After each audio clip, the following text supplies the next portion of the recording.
देश की संसद देश के लोकतंत्र का मंदिर होती है, लेकिन अगर मंदिर बदल जाए तो क्या?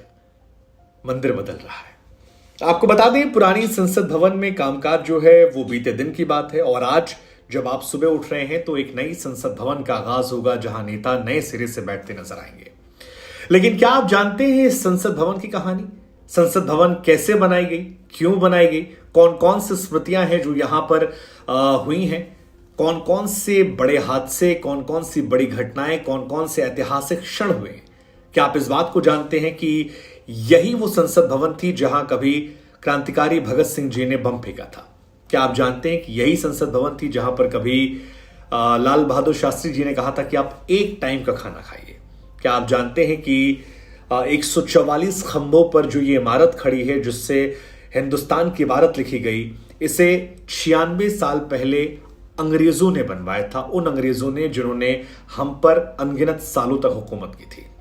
हालांकि भारत के लिए बनाई गई, भारत के काम आई और बहुत सारी यादें यहां से जुड़ी हुई हैं। ये वही संसद भवन है जहां से इंदिरा गांधी ने पाकिस्तानी सेना के घुटने टेकने की खबर सुनाई थी और जहां से अटल बिहारी वाजपेयी साहब ने एक दौर में कहा था कि मैं ऐसी सत्ता को चिमटे से छूना पसंद नहीं करूंगा। यादें बहुत सारी हैं इस संसद भवन को लेकर। इसी संसद भवन पर हमला भी हुआ था। हमें लगा इस संसद भवन का इतिहास जो है आज पूरा आपको सुनाते हैं। तो इतिहास को अगर आपको जानना है तो सबसे पहले समझना पड़ेगा कि भैया संसद भवन की जरूरत क्या पड़ी, मतलब वाई, क्यों, किस लिए, लॉजिक क्या था। तो संसद भवन की कहानी की शुरुआत जो है वो 1911 से होती है और ब्रिटेन के राजा जॉर्ज पंचम ने भारत की राजधानी कलकत्ता से दिल्ली शिफ्ट करने का ऐलान किया था। तब ये हुआ कि एक डिजाइन बनाया जाए और इसकी जिम्मेदारी जो है लुटियन साहब को दी गई, लुटियन साहब और बेकर साहब को। अब लुटियन साहब के नाम से अगर कुछ कुछ आपको याद हो तो दिल्ली में अक्सर कहते हैं लुटियंस दिल्ली। ये इसीलिए कहते हैं क्योंकि यही लुटियन साहब थे जो एक बहुत बड़े डिजाइनर थे उस जमाने के, ब्रिटिश आर्किटेक्ट, और उन्होंने ही दिल्ली की रूपरेखा जो है लुटियन दिल्ली वाली जो है उसकी कल्पना की थी। अब बेकर साहब और लुटियन साहब के बीच में भी शुरुआत में विवाद था। बेकर साहब चाहते थे कि डिजाइन जो है तिकोना हो, लेकिन लुटियन साहब चाहते थे कि डिजाइन जो है वो गोल हो। अब बेकर साहब का लॉजिक ये था कि रायसेना हिल से थोड़ा दूर बने, लुटियन साहब चाहते थे यहीं बने और आखिर में लुटियन साहब की बात मान ली गई और उन्हीं के डिजाइन पर बनी गई। 12 फरवरी साल 1921 को पहला पत्थर रखा गया और भारत की बेहतरी नीयत के पुनर्जन्म का प्रतीक कहा गया उस दौर में जब इसे रखा जा रहा था। वहीं से इसकी शुरुआत हो गई। इस इमारत की बात करेंगे तो 27 फीट लंबे 144 सैंडस्टोन के खंभे हैं और 2500 राजमिस्त्री तक लगाए गए थे। यानी खूब लंबी चौड़ी मेहनत जो है 6 साल तक इसमें की गई। तब जाकर 1970 ये इमारत जब बनकर तैयार हुई तो दुनिया के लिए एक आर्किटेक्चर का नायाब नमूना थी। वैसे अंग्रेजों के बारे में एक बात बड़ी मशहूर है कि अंग्रेज लाख बुरे थे, लाख हमें लूटे, लेकिन जो जो बना कर गए वो आज भी स्थिर है। हमारे नेताओं के बारे में कई बार हम लोग हंसी मजाक में कहते हैं कि हमारे नेता उनसे गए गुजरे हैं, क्योंकि हमारे नेता बनवाते हैं तो पुल उद्घाटन के पहले ही टूट जाता। अंग्रेज कम से कम बनवा के गए थे, आज तक बना है।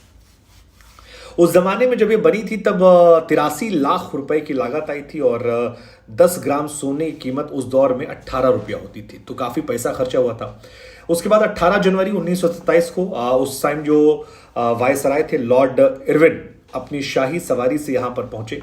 हार्ड बेकर ने एक उन्हें चाबी सौंपी और उसके बाद दरवाजा खोलकर यहां से इसका उद्घाटन किया गया। लेकिन पहली घटना यहां घटी थी 2 साल बाद, 8 अप्रैल 1929 में, जब भगत सिंह जी ने एक बम जो है वो यहां फेंका था। सेंट्रल असेंबली के प्रेसिडेंट, यानी आज का जो लोकसभा स्पीकर वाला जगह है कहा जाता है, उस टाइम तमाम नेता जो थे उस दौर के वो यहां बैठे थे और उनके सामने ही बम फेंका गया। और बम फेंकने के बाद इनकलाब जिंदाबाद के नारे जो हैं 2 क्रांतिकारियों ने लगाए थे। एक का नाम था भगत सिंह और दूसरे का नाम था बटुकेश्वर दत्त। और जिस वक्त ये धमाका हुआ था उस वक्त मदन मोहन मालवीय जी, मोहम्मद अली जिन्ना, मोतीलाल नेहरू, लाला लाजपत राय और सरदार वल्लभ पटेल और जॉन साइमन, तमाम जो बड़े लोग थे वो थे। मकसद यहाँ किसी को मारना नहीं था। कहा जाता गूंगी बहरी सरकार है, उनके कान तक आवाज पहुंच जाए, इसलिए। भारत की आजादी कहानी जो है वो भी यहीं से आती है। मतलब नेहरू जी की जितनी कहानियां सब यहीं से आती है। एक विशेष सत्र बुलाया गया था, डॉक्टर राजेंद्र प्रसाद उसकी अध्यक्षता कर रहे थे और उत्तर प्रदेश में एक सदस्य थी सुचेता कृपलानी, उन्होंने वंदे मातरम गाकर इस कार्रवाई की शुरुआत की थी। और फिर नेहरू जी का भाषण था कि आज हम दुर्भाग्य के एक युग का अंत कर रहे हैं, भारत एक बार फिर खुद को खोज पा रहा है। आज हम जिस उपलब्धि का उत्सव मना रहे हैं वो महज एक कदम है नए अवसरों के खुलने का, और इससे बड़ी जीत हमारी उपलब्धियां इंतजार कर रही हैं। और ये सारी बातें 1947 14 अगस्त को कही गई थी। फिर जब गांधी जी की डेथ हुई थी तब भी इसी पार्लियामेंट में पंडित नेहरू ने एक बयान दिया था, कहा कि एक गौरव चला गया, एक सूरज जिसने हम सबको रोशनी दी, गर्माहट दी, डूब गया। तो काफ़ी सारी घटनाएं जो हैं यहाँ पर हुई। फिर यही वो जगह थी जहां पर पहली सरकार में सारे पक्ष विपक्ष के लोगों को शामिल किया गया। एक और इंटरेस्टिंग कहानी है कि जो एक वक्त का खाना खाने वाली बात थी, आप में से जो लोग जानते हैं वो ठीक है, नहीं जानते उनको बता दें कि पहले हम पाकिस्तान से सप्लाई लेते थे, लेकिन फिर पाकिस्तान सप्लाई बंद हो गई 50s में। पाकिस्तान को लगता था कि इंडिया पे निर्भरता सही नहीं है, तो हमें 1000 किलोमीटर दूर से वो सामान मंगाना पड़ा, तो रेट बढ़ गए। तो फिर शास्त्री जी जब 65 में जंग हुई इंडिया पाकिस्तान में, तो अमेरिकी राष्ट्रपति ने धमकी दी थी कि जो हम आपको गेहूं भेजते हैं वो बंद कर देंगे। और इंडिया उस वक्त आत्मनिर्भर नहीं था गेहूं को लेकर। तो यही संसद भवन थी जिसमें शास्त्री जी ने कैसी अपील की जो आज तक लोगों को याद है। लाल बहादुर शास्त्री साहब ने यही संसद भवन से कहा था कि ये देशवासियों, अगर हम एक समय का भोजन नहीं करेंगे तो अमेरिका से आने वाले गेहूं की कमी की जो पूर्ति वो हो जाएगी। आज भी लोग उसे याद रखते हैं। हालांकि वही अमेरिका आज हिंदुस्तान के करीब आना चाहता है। वक्त वक्त की बात है, वक्त का तकाजा है। 1971 में यही संसद भवन थी जब इंदिरा गांधी ने ऐलान किया था कि पाकिस्तानी सेना ने बिना शर्त सरेंडर कर दिया है, और तब हर आदमी ने तारीफ की थी।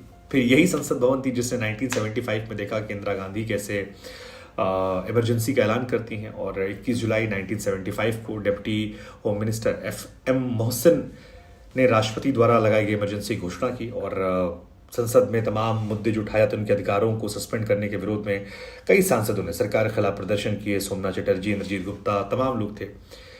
फिर इसी संसद ने देखा कि कैसे संसद के तमाम जो मूल्य हैं उनको खत्म किया जाता है। यही वो संसद भवन थी जिसमें अटल बिहारी वाजपेयी साहब ने एक अमर भाषण दिया था, वो चिमटे वाला, कि ऐसी सत्ता तो मैं जो खरीद फरोख्त से बनाई गई उसे मैं चिमटे से छूना पसंद नहीं करूंगा। उनकी सरकार के खिलाफ अविश्वास प्रस्ताव लाया गया था, और संख्या बल कम होने पर राष्ट्रपति को अपना इस्तीफा सौंप दिया था, और कहा कि मैं 40 साल सदस्य हूं, मेरा सांसदों ने व्यवहार देखा है, आचरण देखा है, पार्टी तोड़कर मैं गठबंधन नहीं करूंगा, ऐसी सत्ता को मैं चिमटे से छूना पसंद नहीं करूंगा। और आज के दौर में ये भाषण जो है कई बार प्रासंगिक होता है कि अब तो जोड़ तोड़ के सब चलता है, हर तरफ से जिसको मौका लग जाए वो कर लेता। यही वो संसद भवन है जहां पर अटल बिहारी वाजपेयी साहब ने भारत के परमाणु शक्ति होने का एहसास कराया था। हालांकि इसकी शुरुआत तो इंदिरा गांधी के दौर में हुई थी 1974 में, पोखरण में जब न्यूक्लियर एक्सपेरिमेंट किया गया था, तब अंतर्राष्ट्रीय प्रतिक्रियाओं की जानकारी दी थी। लेकिन फिर 24 साल बाद 1998 में अटल बिहारी वाजपेयी साहब ने यहीं पर ऐलान किया था कि भारत अब न्यूक्लियर देश बन गया है, और वास्तविकता है जिसे नकारा नहीं जा सकता। ये कोई उपहार नहीं है जिसे हम चाहते थे, ना कोई दर्जा है जिस पर दूसरों की मुहर चाहिए। ये हमारे वैज्ञानिकों और इंजीनियरों की देन है, भारत का हक है। उन्होंने कहा कि आत्मरक्षा की तैयारी क्या तभी होगी जब खतरा होगा, तैयारी पहले से होनी चाहिए, जो खतरा आ रहा है उसे दूर हो जाए। और ये एक बड़ी महत्वपूर्ण भाषण है। यही वो संसद भवन है जिसमें हमला हुआ था। 2001 का साल था, संसद का शीतकालीन सत्र चल रहा था। यही जो महिला आरक्षण बिल आज आने की बात कही जा रही है, उस दौर में हंगामा चल रहा था, और 11:02 पर लोकसभा स्थगित होती है। वाजपेयी जी, सोनिया जी निकल जाते हैं, लेकिन तभी 11:30 बजे गाड़ी आती है DL 3CJ 1527, और अंदर घुसती है, आतंकवादी होते हैं। और उस टाइम काफ़ी बड़े लोग मौजूद थे, लालकृष्ण आडवाणी मौजूद थे, प्रमोद महाजन मौजूद थे, और काफ़ी देर हंगामा चला, गोलीबारी हुई, 5 आतंकवादी थे, मार गिराए गए। हालांकि हमारे भी 5 जवान, CRPF की महिला सुरक्षाकर्मी, एक माली और राज्यसभा सचिवालय के 2 कर्मचारियों की मौत हो गई थी। तो वो भी एक बड़ी घटना जो है इस संसद भवन को लेकर रही। तब तक इतना सिक्योरिटी के इंतजाम अंदर नहीं थे, गनर वनर को लेकर थे, लेकिन इतने ज़्यादा नहीं थे उस दौर में। इसी संसद भवन में कई सारे राज्यों के गठन होने की भी चीज़ें हमने देखी, जैसे उत्तराखंड इस संसद भवन में बना, सिक्किम बना, नागालैंड बना, मणिपुर बना, मिजोरम बना, झारखंड बना, छत्तीसगढ़ बना। ये सब आज़ादी के बाद दीव, दमन, दादरा नगर हवेली, पुडुचेरी को शामिल करने की चर्चा यहीं पर हुई। तमाम बड़ी हस्तियां जो हैं वो यहीं पर पहुंची। तो कुल मिलाकर संसद भवन की स्मृतियां जो हैं वो बहुत ज़्यादा हैं। कश्मीर से 370 और 35 यहीं से हटाया गया। तो कुल मिलाकर मामला काफ़ी डेवलपमेंट रहा। पहली लोकसभा में 35 साल या उससे कम उम्र के सांसदों की संख्या 81 थी, अब 21 रह गई है। युवा सांसद काफ़ी घट गए हैं। 1956 की लोकसभा में 151 बैठक हुई थी, जो सबसे ज़्यादा थी। सबसे कम 2020 में केवल 33 दिन की हुई है। तो सारी चीज़ें बदली हैं, लेकिन अब एक नए दौर की शुरुआत हुई है, और नए दौर की शुरुआत हुई तो नई उम्मीदें हैं, नई आकांक्षाएं हैं, नए भारत की नई ज़रूरत कहा जा रहा है कि जब काउंसिल बनी थी तब नहीं लगा था कि इतना बड़ा लोकतंत्र चलेगा, और अब जगह जो है थोड़ी छोटी हो गई है। साथ ही पानी सप्लाई, सीवर, सीसीटीवी, मतलब टेक्नोलॉजी के साथ अब मैच नहीं कर पाती पुरानी संसद। कम्युनिकेशन सेंटर जो इंफ्रास्ट्रक्चर वो कमज़ोर हो गया है, और बहुत सारी, मतलब कुल मिलाकर अपडेटेड वर्जन ये है जिसकी ज़रूरत भी माना आता है कि नए भारत में है। हमारी तरफ से शुभकामनाएं। लेकिन स्मृतियां थी, हमें लगा हम आपको बताते हैं और आपसे पूछते हैं कि पुरानी संसद भवन को लेकर आपकी क्या स्मृतियां हैं, कब आप पहली बार देखे थे या कब सुना टीवी में, और ये किस्सा कैसा लगा आपको, यही बताइएगा हमें।